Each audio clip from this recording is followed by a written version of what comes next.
আসসালামু আলাইকুম এভরিওয়ান, কেমন আছেন সবাই? আশা করি সকলেই ভালো আছেন। আলহামদুলিল্লাহ, আপনাদের দোয়া ও আল্লাহর অশেষ রহমতে আমিও ভালো আছি। তামান্নাস ব্লগে আপনাদের সবাইকে ওয়েলকাম। আরও একটা নতুন দিনের নতুন ভিডিও নিয়ে আপনাদের মাঝে চলে এসেছি। আমি তামান্না বলছি, চট্টগ্রাম থেকে।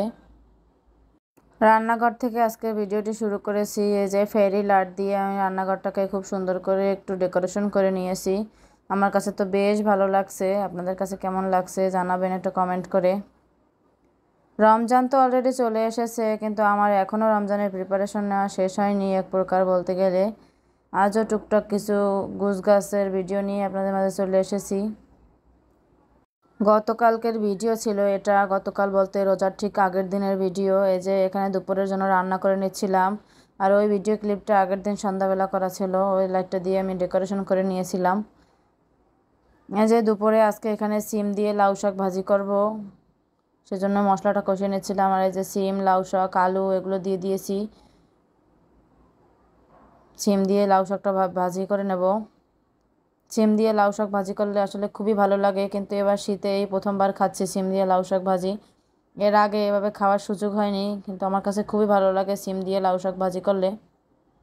তাই আজকে একটু করে নিচ্ছিলাম, যে আজকেই তো 1 মাসের জন্য দুপুরের শেষ খাবার আমাদের। আল্লাহ রহমত করলে 1 মাস রোজা রাখার তৌফিক দান করলে আল্লাহ অবশ্যই 1 মাস রোজা রাখা হবে।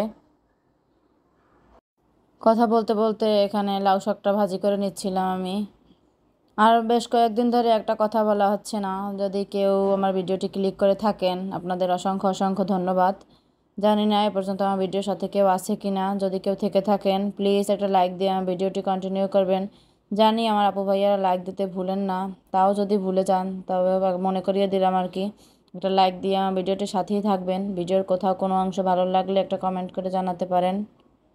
আমার নতুন নতুন আপু ভাইয়ারা যারা যুক্ত হচ্ছেন আমার পাশে থাকার জন্য প্লিজ আমার চ্যানেলটি সাবস্ক্রাইব করে রাখবেন। এখানে আরও বাঁধাকপি ভাজি করে নিচ্ছিলাম। ভিডিওতে ইদানিং লাইকের পরিমাণ এতটাই কম, আর কমেন্টের পরিমাণ অনেক আসে মাসাল্লাহ, কিন্তু সেই তুলনায় লাইকের পরিমাণ খুবই কম আসে। লাইক দিতে কি আপুরা ভুলে যায় নাকি বুঝি না। অনেক আপুরা আছে আমার যারা একেবারেই লাইক দিতে ভুলে যায় না, ভিডিও শুরুতেই একটা লাইক দিয়ে ভিডিওটি দেখা শুরু করে। সেই সকল আপুদের অনেক অনেক ধন্যবাদ জানাই। যেহেতু রমজান মাস চলে এসেছে, রমজান মাসে কতটা অ্যাক্টিভ থাকতে পারবো জানি না, রেগুলার ভিডিও দিতে পারবো কি না তাও বলতে পারি না। যেহেতু আমার ছোট বেবি আছে, রমজান মাসে তো এমনিতেই একটু আল্লাহর ইবাদত করতে হয় বা কাজ একটু কম করার চেষ্টা করি আমরা। তাই কতটা ভিডিও করে সামলিয়ে উঠতে পারবো বলতে পারি না। চেষ্টা করব রেগুলার ভিডিও দেওয়ার, তাও যদি না পারি কিছু করার নাই আর কি। জানি রেগুলার ভিডিও না দিলে আমার চ্যানেলটা একেবারেই ডাউন হয়ে যাবে। চেষ্টা করব রেগুলার থাকার, যতটা পারি যতটা সম্ভব হয় আর কি। যে এখানে কিছু কিছু শুকনো বাজার করা হয়েছিল, সেখান থেকে পেঁয়াজ রসুন এখন একটু গুছিয়ে রাখবো, সেগুলোই একটু শেয়ার করছিলাম আপনাদের সাথে। আজকে কিছু পরিমাণ রসুন, কিছু পরিমাণ আদা অল্প করেই রাখবো, এগুলো একটু ব্লেন্ড করে রাখবো যাতে একটু সুবিধা হয় আর কি। বেশি করে রাখবো না, অল্প অল্প করে রাখবো। আর এই যে দেখতে পাচ্ছেন এই ঝুড়িটার ভিতরে আমি পেঁয়াজ রাখি। আসলে একটা পেঁয়াজ রসুন রাখার একটা র্যাক ছিল আমার, কিন্তু আমার ছেলে যখন ছোটো ছিল একেবারেই ওগুলো সব এলোমেলো করতো, সেজন্য আমি এটা তুলে রেখেছি। এরকম 2-3টে ঝুড়ির ভিতরে আর কি পেঁয়াজ রসুন আলু এগুলো রাখি। আর এই যে আমার বাবাটা আমার কাছে সাহায্য করছিল। প্লিজ সবাই মাশাল্লাহ বলবেন, মাশাল্লাহ বলতে কেউ ভুলবেন না। করতে পারুক আর না পারুক, চেষ্টা করছে যে সেটাই আমার কাছে অনেক। ছোট মানুষ আর কী বা করবে, তাও আমাকে যখন দেখে কাজগুলো করতে তখন একটু একটু করে আমার সাথে করার চেষ্টা করে আর কি। করতে চায় মাঝে মাঝে, আমিও না করি না। যাই করুক, এলোমেলো করে যদিও, তাও করতে দেই আর কি। আর এই যে রসুনগুলো সব আমি করে নিয়েছি, পরিষ্কার করে নিয়েছি। এখন এই যে ব্লেন্ডারে দিয়ে দিচ্ছি, ব্লেন্ড করে নেব। একেবারেই অল্প পরিমাণ করছি, বেশি করে করব না। বেশি পরিমাণ করে রাখলে আসলে মশলা মনে হয় আমার কাছে ফ্রিজে বেশি দিন থাকলে মশলার যে প্রপার স্বাদটা ওইটা পাওয়া যায় না কয়দিন পরে। সেজন্য অল্প পরিমাণ করে রাখছি। এটা শেষ হলে প্রয়োজনে আবার করব, কিন্তু একেবারে কতগুলো বেশি পরিমাণ করে রাখবো না। আর এই যে আদা একেবারেই কম করে নিয়েছি। বেশি আদার আমার প্রয়োজনও হয় না, কারণ আমি সব তরকারিতে তো আদা খাই না, শুধু গোস্ত রান্না করলে আদা খাই, আদা দেই, বা অন্য কিছুতে তো দেই না সেরকম, মাছ বা অন্য কিছু অন্য কোনো তরকারিতে। তাই একদমই অল্প পরিমাণ করছি, এতেই আমার অনেকটা দিন চলে যাবে। এরপরে প্রয়োজন হলে আবার করে নেব।